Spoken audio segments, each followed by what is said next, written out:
Last year I did a TikTok duet where I did some reharmonized chords behind Tory Kelly singing All I Want for Christmas. I don't want a lot for Christmas. There is just one thing I need. I don't care about the presents underneath the Christmas tree. I just want you for my own, more than you could ever know.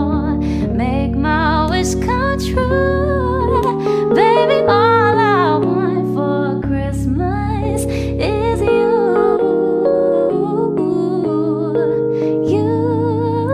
baby. And in today's tutorial, I'm going to break down all those chords and explain to you the theory behind how I came up and think about these different chord choices. So stay tuned. Welcome back to the channel, and if you're new here, my name is Warren McPherson. Welcome, glad to have you here. And for those of my regular viewers, I want you to do something real quick for me. Our data shows that only about 60% of you are subscribed to the channel. Only about 60% that watches the video. So help us get that number a little bit lower. Hit that notification bell, the subscribe button, like, share, all that good stuff. All right, now let's jump into this breakdown of this reharm version I did with Tory Kelly singing All I Want for Christmas. So she's in the key of F sharp.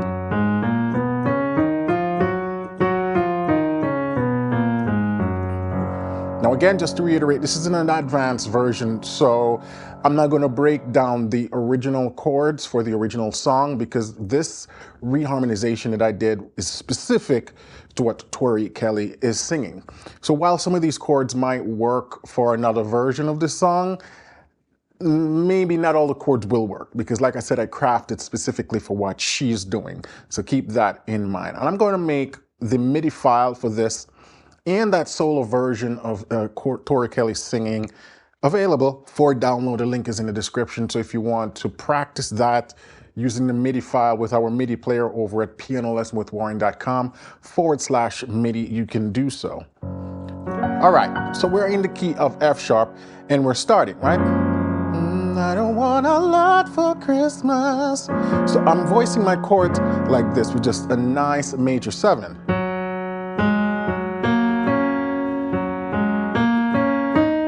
Right? And then the next chord is supposed to be the 3 chord, right? I don't want a lot for Christmas. There is no one thing I need. But I did a chromatic walk up before I get there. So I did this. So I did. So I'm thinking of this as a G minor 11, and these are just in between chromatic movements. So they're not really based on the melody, right? So my left hand, 1 and 7, my right hand, 3, and I got this 11 right here. So we're way out of the key, but it works, right? Because it's moving quickly. And then I quickly get back to the diatonic chords. So it's just chromatic, minor 11 chords, right? And then that drops me to my 3. That's what she's singing. There is nothing I need. But I'm making it now this 9. So the C again doesn't belong to the key of F sharp. So this is starting to create that out of key color, right? Oftentimes when you hear those advanced chords, that's how we're getting that sound. We're dipping outside of the key and extending the chord. So I don't want a lot for Christmas. There is just one thing I need.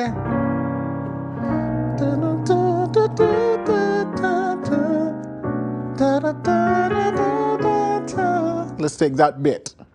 So after we get to this 3 chord, I know the next chord to come is the 4. That's what it did in the original song as well with the Mariah Carey. I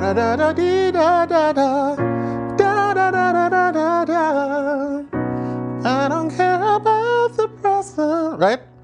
So I said, well, if I want to go to that 4, a cool passing chord I can use as a tritone substitution. So instead of just going straight to the 4, a tritone substitution of F sharp would be C. Because oftentimes we'd do a C dominant 7, or an F sharp dominant 7 in this case, to go to 4. But instead of doing that, we just do the tritone sub. And that takes us to the C. So I'm voicing it like this. Now, if you can't do that stretch in your left hand, right, the 10th, you could just come up and play the triad version here. But if you can, it really sounds nice getting that low C bass in there. And I'm playing this as a flat 9.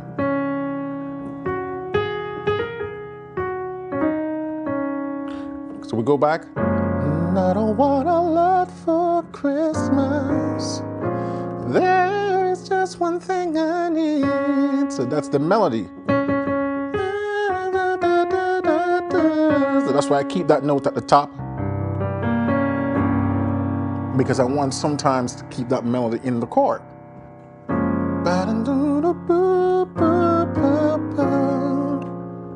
Then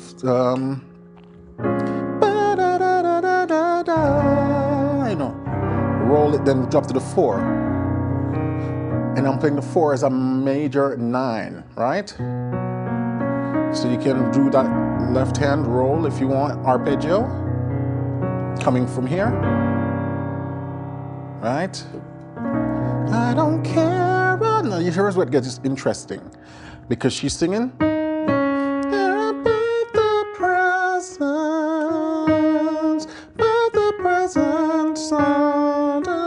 You know, so I said, what if I harmonize those notes? So then I said, coming from here, I don't care about the presents.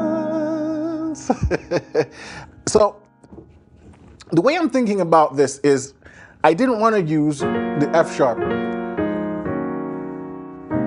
So I said, what if I just go to the G instead? And I purely just experimented there, and I said, well, it sounded good.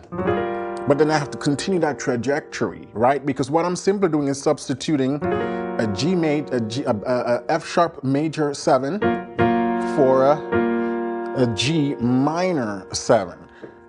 So because they're so close in terms of tones, only one note change, I said, well, let's do that. But then I have to continue diatonic, so I have to go back to sort of this F version of the chord, which is really an F minor 7, which is non-diatonic to the key, but continuing that sequence of minor chords sounding good to me. So I said, keep the minor chords going. So that's a 3 descending minor chord. This is the 6 of F sharp, so it's diatonic.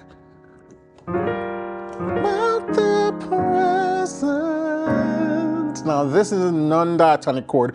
We got this A flat add 9 in first inversion, or G sharp add 9 in first inversion.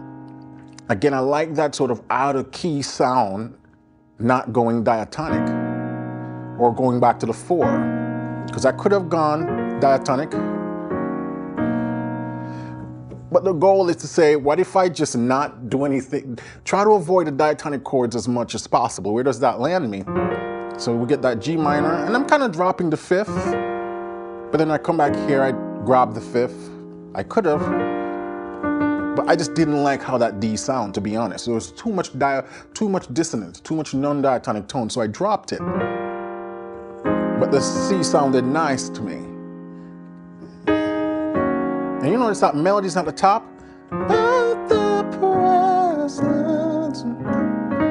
That flick. So all of these little grace notes and stuff, that's part of the character of why this sounds cool, right?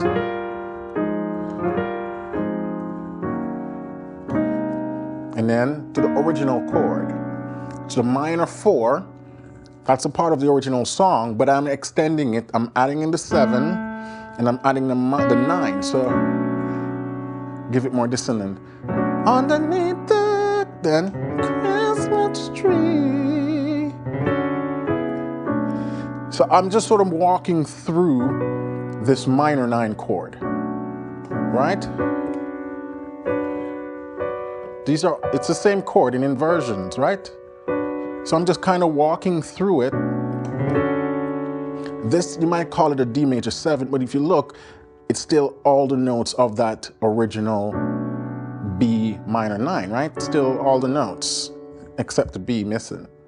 And then when I come here, I'm really thinking C sharp minor 7. Because then that resolves back nicely to this B minor 9. So let's take that bit again from the top. So, don't want a lot for Christmas. There is just one thing I need. And the tritone substitution going to 4. I don't care about. Now we got these minor descending, harmonizing the melody.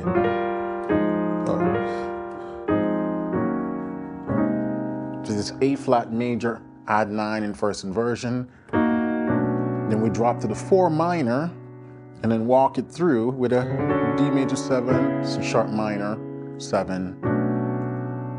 Good. Listen to how it sounds in context with the Tory Kelly. I don't want a lot for Christmas. There is just one thing I need. I don't care about the presents underneath the Christmas tree. Right? So now we're gonna go, and I just want you for my own, more than you can ever know. Make my wish come true, right?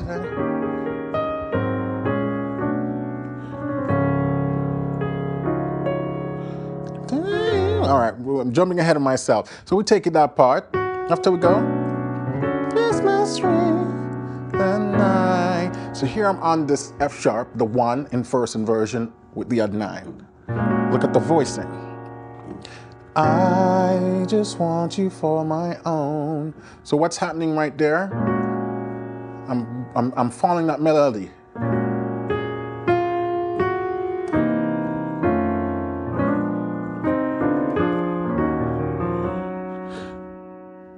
Because I know from this 1 in first inversion, I just want you for my own. It's a diminished chord in the original song going to 6. So from this 1 in first inversion, so we got this 3 in the bass, it would have been sort of like a diminished chord going to 6. But I know that wherever time we're going to a 6, I can do a 2-5 passing. So that's all I'm doing there. 2, 5, drop me to 6. Because I'm already on this B flat. I just want you. So I said, you know what, if I just continue to weave that melody. The melody, I just want you for my own. That's the original melody dropping on that D. So I said, all right, so what if I do, I just want you, 2, 5, dominant, and then I just walk through this in diminished chords to the 6 in the form of triplets. I just want you. So this is a C7 sharp 9, and then I get an F augmented 7 sharp 5. Yeah, F7 sharp 5, and then the melody, my own, and I'm adding in that flat 9. Now I'm walking through this to go to 6. So from that B flat, we walk it up to the C diminish, D diminish, F diminish. So we're walking through, and then to the 6. And I do this nice little in the left hand. But in context, listen to the melody. I just want you for my own, more than you can. And from here, I'm playing this chord, ever know, E7. So the way I'm thinking about this is I know the original chords going back to this. Make my dreams come true. Woo! Outside of my register. But I know this is where it's going. So I said, how can I get here in a cool way? So after I do these, right? more than you can. I said, well, if I play this ever known, and then I just go down. So now I'm playing a B augmented chord. I mean a D augmented, and then that seems to resolve nicely to that.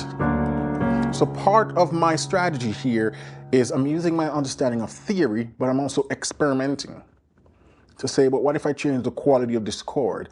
Does it resolve better? Because the thing when we're doing reharmonization, I like to call it the three-prong approach, right?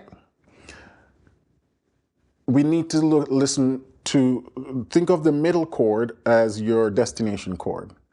And you say, I'm going to mess with some chords that come before. I want to hear how that sound.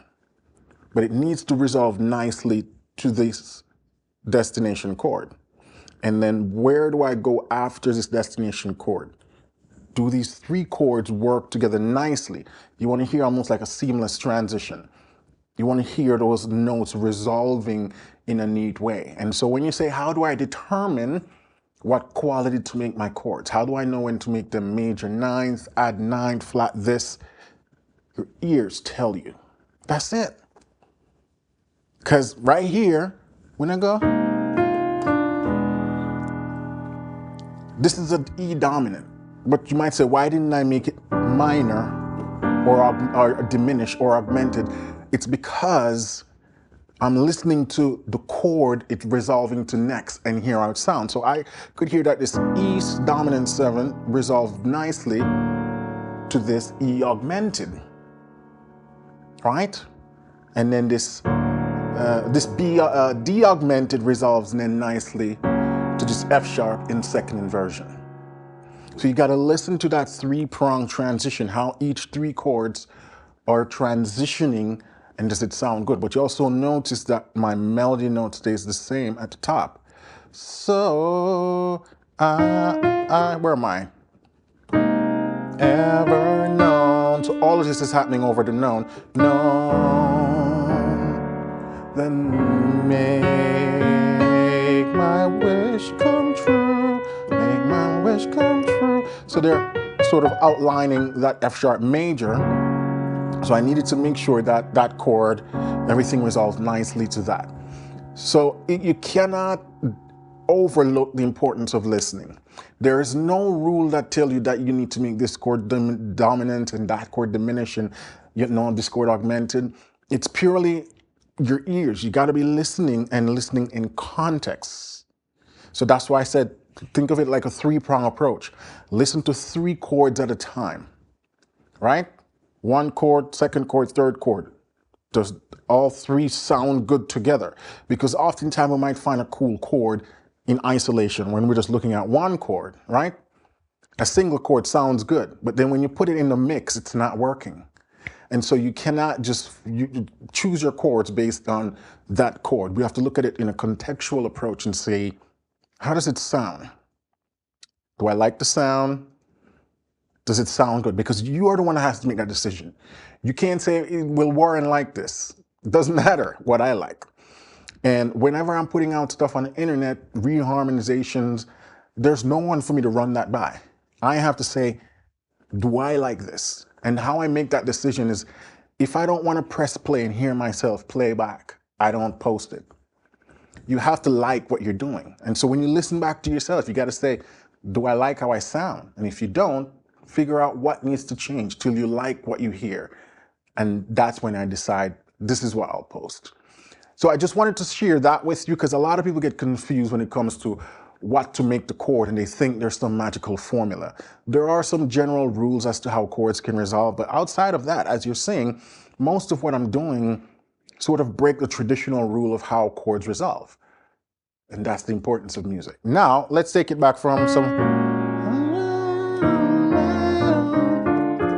right? We talk about this, make my dreams come true. So this chord is really just sort of, it's a 6 as a dominant, 7 sharp 5. But instead of going up here and voicing with the melody, I just voice it down here. So now we got this D sharp 7 sharp 9 flat 13, or flat 9, flat 9, no, sharp 9, flat 13, there we go. I'm looking at my screen. So I don't have to look at my hands. And then from here, then I kind of just go up here and do a, so it's the same chord, but now,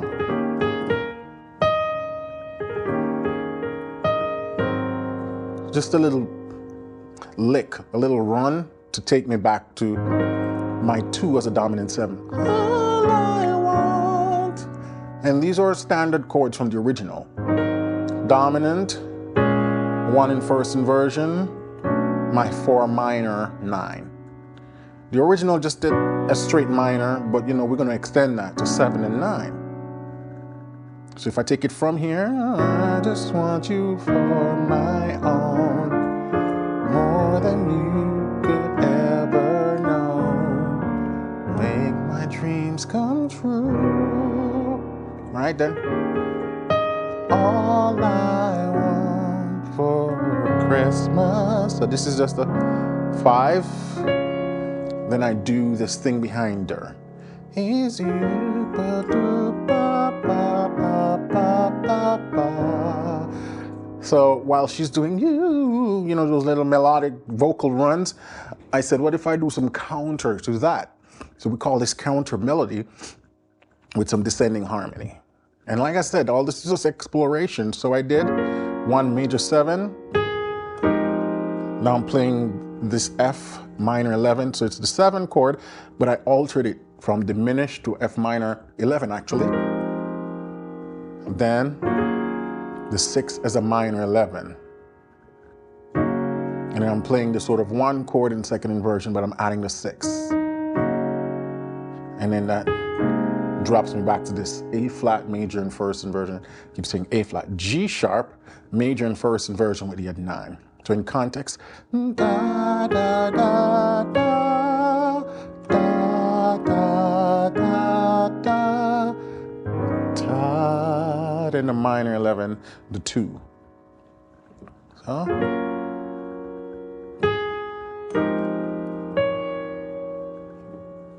Minor 11.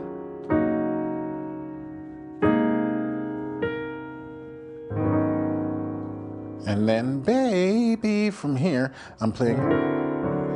So I'm coming up to this tritone from the 2, right? So we got this D augmented 9, and then to the 5, C sharp 7, flat 9. Let's hear it from the top now in context. I don't want a lot for Christmas. There is just one thing I need. I don't care about the presents underneath the Christmas tree. I just want you for my own, more than you could ever know. Make my wish come true, baby. All I want for Christmas is you, baby. So that's it. Those are the chords to this sort of reharm version of the Tory Kelly version of All I Want for Christmas. Nice stuff, pretty stuff. I love it. So hopefully this was some helpful stuff for you. Again, the MIDI file and that little vocal solo line that you hear me playing to is available for download.